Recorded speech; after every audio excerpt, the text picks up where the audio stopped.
ወልድኪ ነፍሳተ ሶባራየኪ በእሳተ ኩነኔ ዘሃሙ ማርያም ትብሊ በንቲ አዎሙ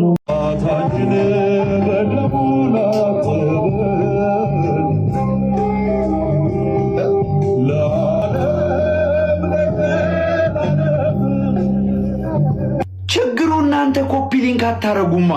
ይሄ ቪዲዮ ደርሷችሁ በፍጹም ቢያንስ አምስት ጊዜ ኮፒ ሊንክ ሳታረጉ እንዳታሳልፉት አደራ። ኮሜንት ላይ ደግሞ እውነትን መኖር እንጂ መምሰል አይቻልም እያላችሁ ጻፉ። እውነትን በልቡ ያልያዘ ሰውና በጦር ሜዳ መሃል መሳሪያ ያልያዘ የሀገር ወታደር ሁለቱ አንድ ናቸው። አሉ ይባሉ እንጂ ያሉበት ሁኔታ ብዙ ለመቆየት ቻንስም አይሰጣቸው። አንተም ቤተ ክርስቲያን ውስጥ ያለውን መባረክ፣ ያለውን የእውነት ቃል፣ ያለውን ጽናጽል፣ ያለውን ከበሮ፣ ያለውን አቋቋም ውስጥህ ሊረሳልህ ፍጹም ስላልቻለ እንዳትመጣ ደግሞ የተባረርክበት ውርደቱ ስላለ ይሄው በሄድክበት ባፍህ እየሰደብክ በተግባርህ ደግሞ ስለ ተዋህዶ ትመሰክራለህ። ግን አሞህ ነው እኮ እግዚአብሔር ይማር። ብቻ የቆምክበት ቦታ ልክ አለመሆኑን ውስጥህ እያወቀ ለማስመሰል ብለህ የምትሮጥበት የልብህ ውስጥ እግር ተገሽልጦ አለቀ።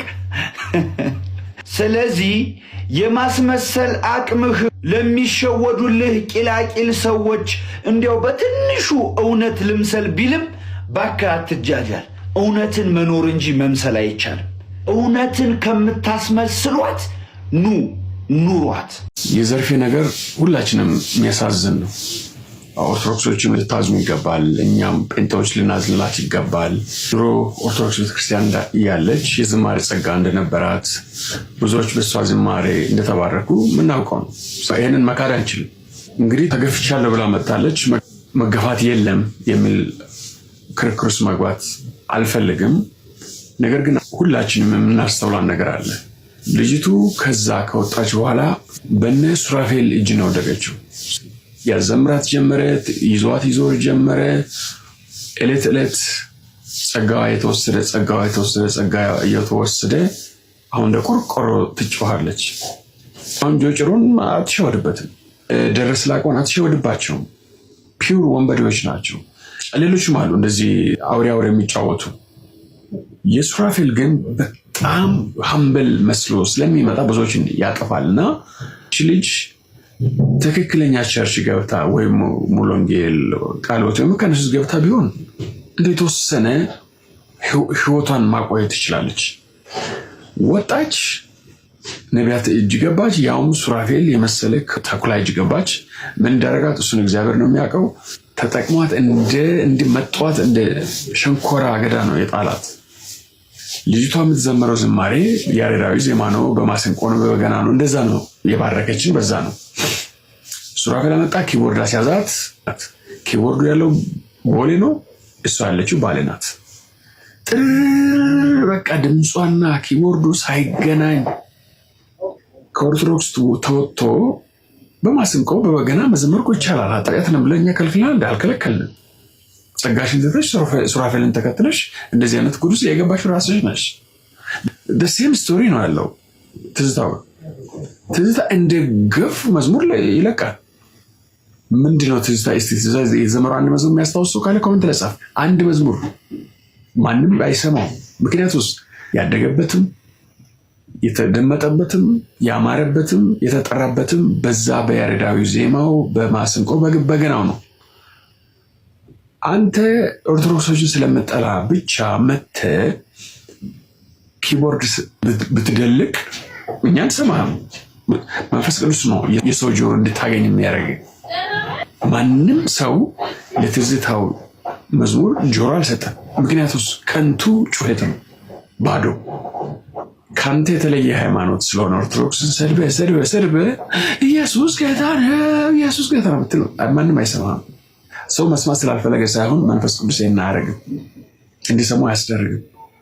ትዝታውና ዘርፌ ተመሳሳይ ችግር ነው ያለባችሁ።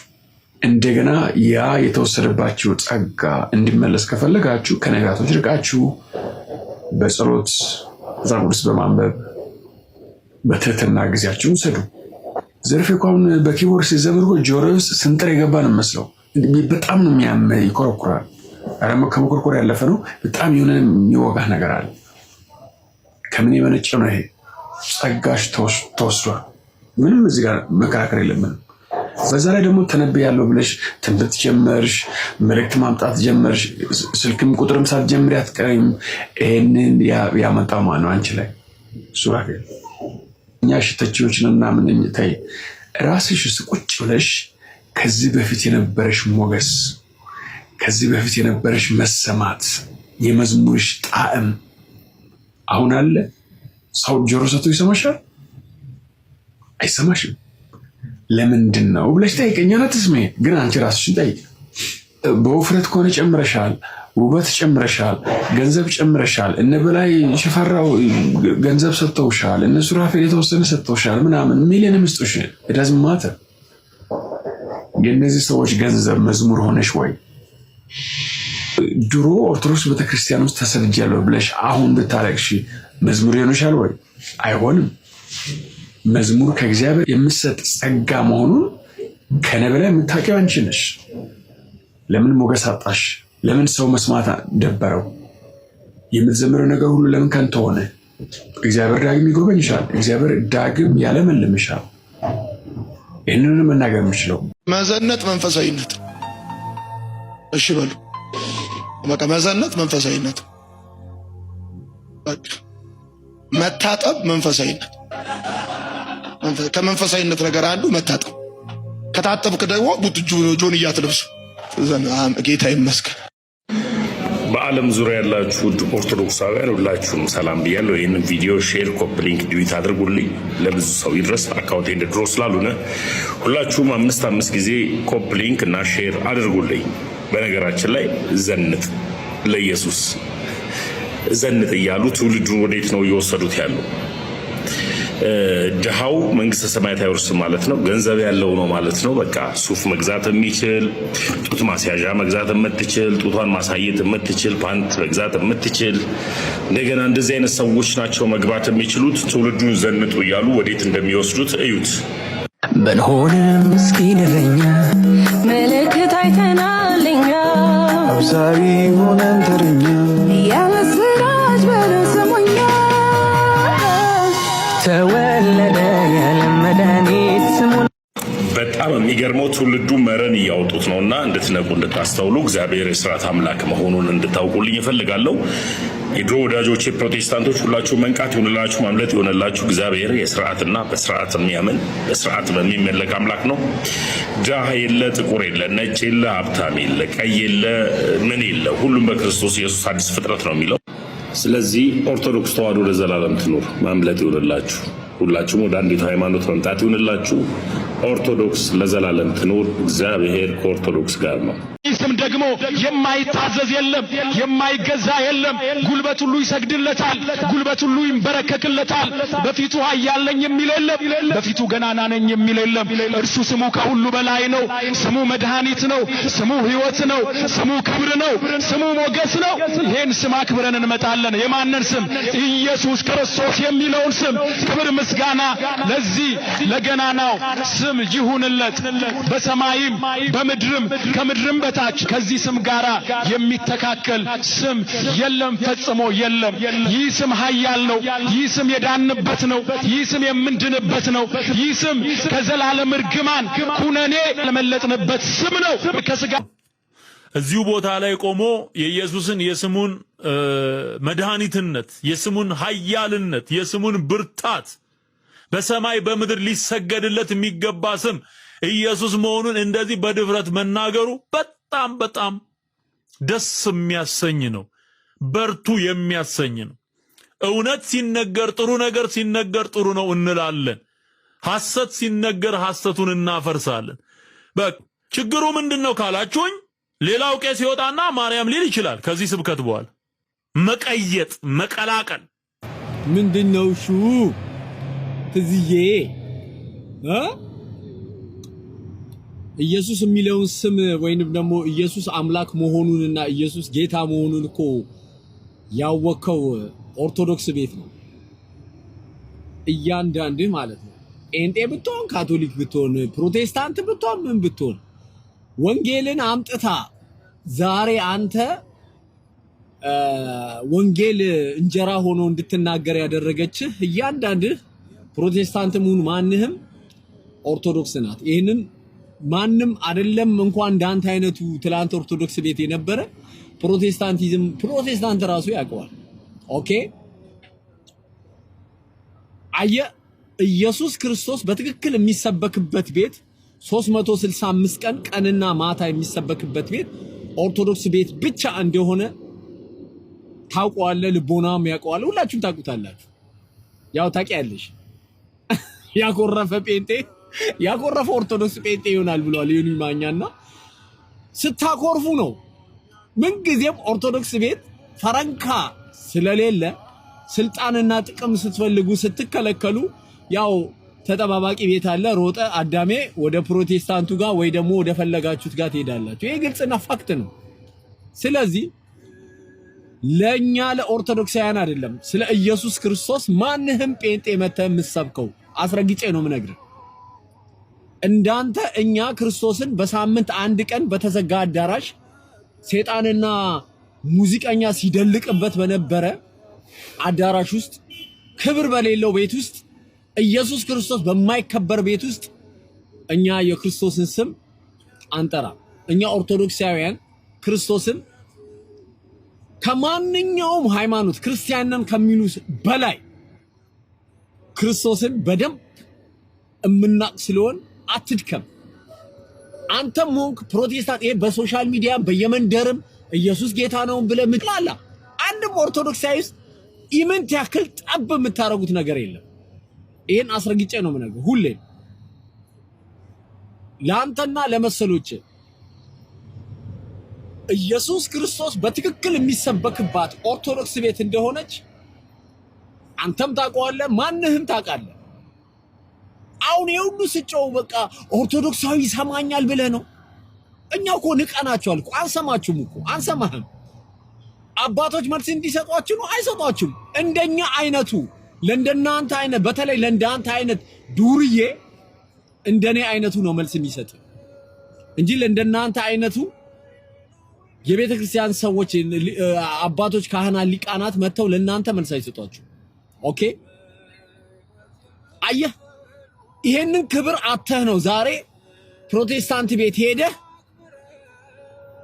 የማንም መቀለጃ ሆነ ኢየሱስ ክርስቶስ የማይከበርበት የማይመለክበት ቤት ገብተህ ልክ ይሄ ዛር እንዳለበት እና ለልኮ ሶሻል ሚዲያ ላይ ፕሮቴስታንቲዝሙ አሁን አንተ የምትከተለው ከተለዋለው የምትለው ሃይማኖት እንዲህ እንደ ቃልቻ ቀኑን ሙሉ ስጮሁ መሬት ለመሬት ስትንፈራፈር ይሄ ነው እንግዲህ ኢየሱስ ክርስቶስ የሚባለው እናንተ ጋር ማንም አንስቶ ሳር እንደዚህ እንደ ከብት ሲያስግጥ በዚህ በሰለጠነ ዘመን በ21ኛው ክፍለ ዘመን ከምሬ ነው።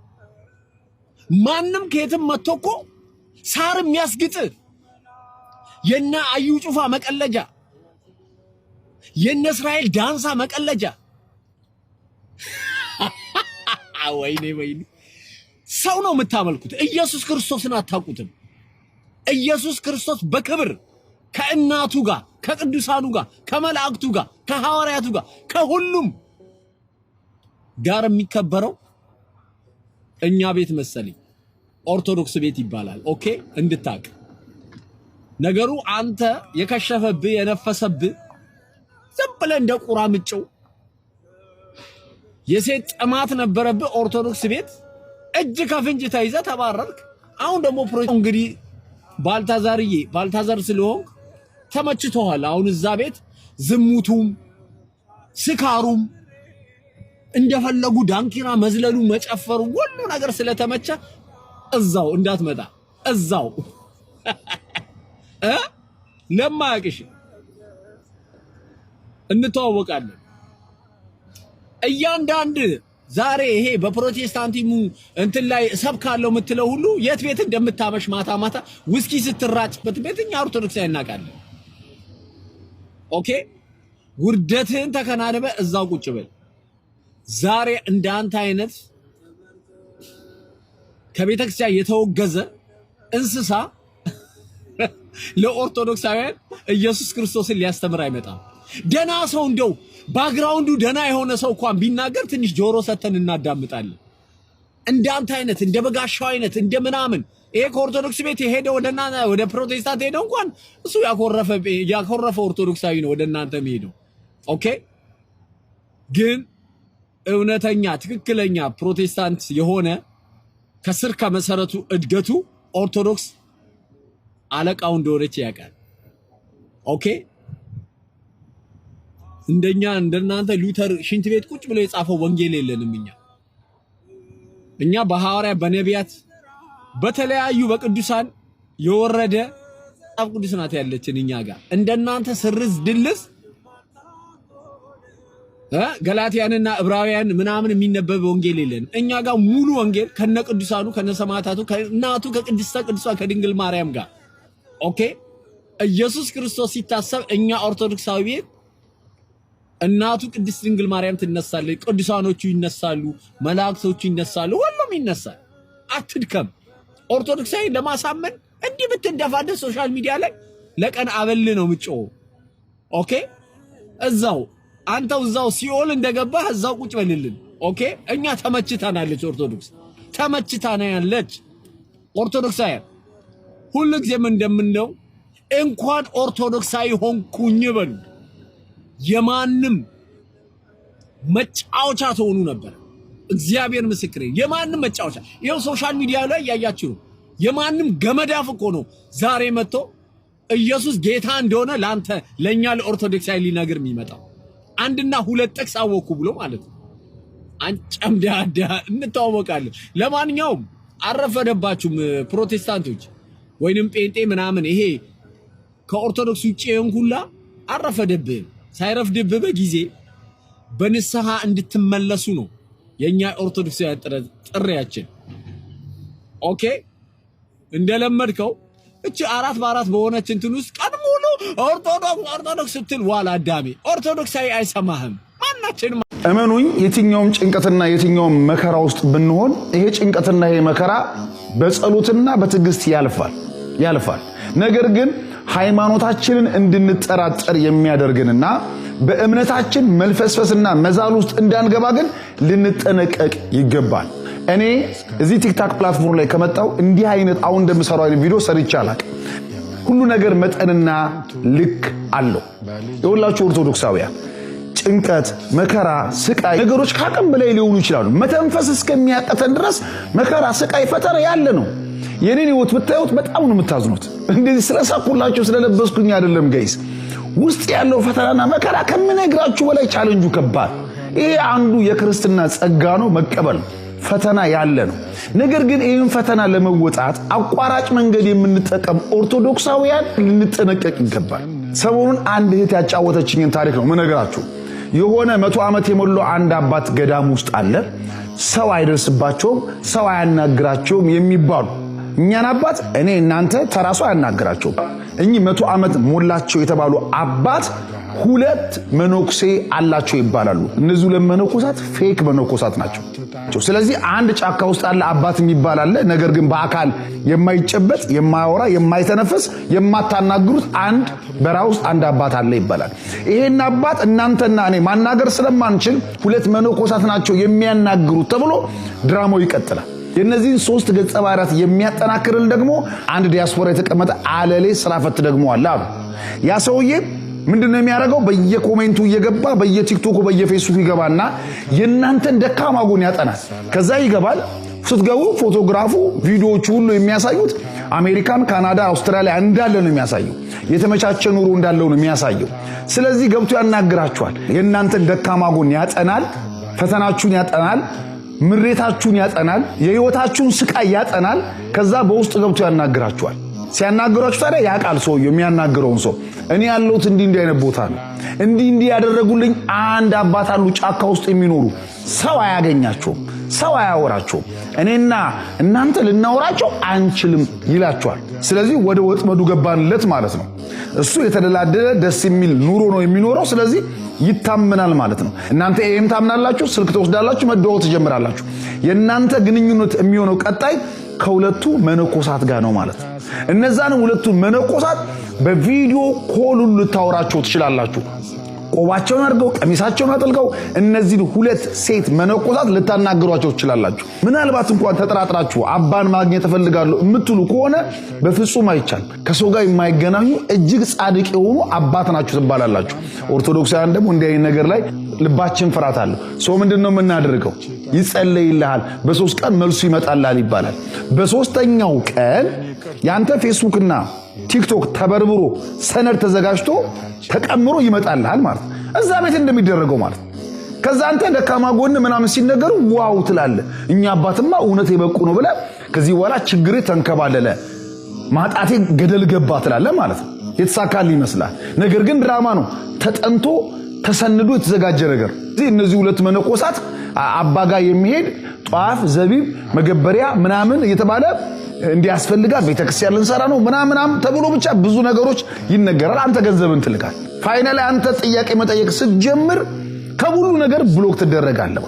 እነዛም ሁለቱ መነኮሳት ፌክ ናቸው ይጠፋሉ። ያም ዲያስፖራ አለው የሚባለው ሰው ይጠፋል ማለት። እኛ ጫካ አሉ ተብሎ የተነገረ ገጸ ባህሪ የሉ 100 ዓመት የሞላቸው ጸሎታቸው የሚሰማ እንዲህ የሚባል ድራማ ያቆማል ማለት ነው። ገንዘብን ትበላለህ፣ እየየ ብለህ ትቀራለህ።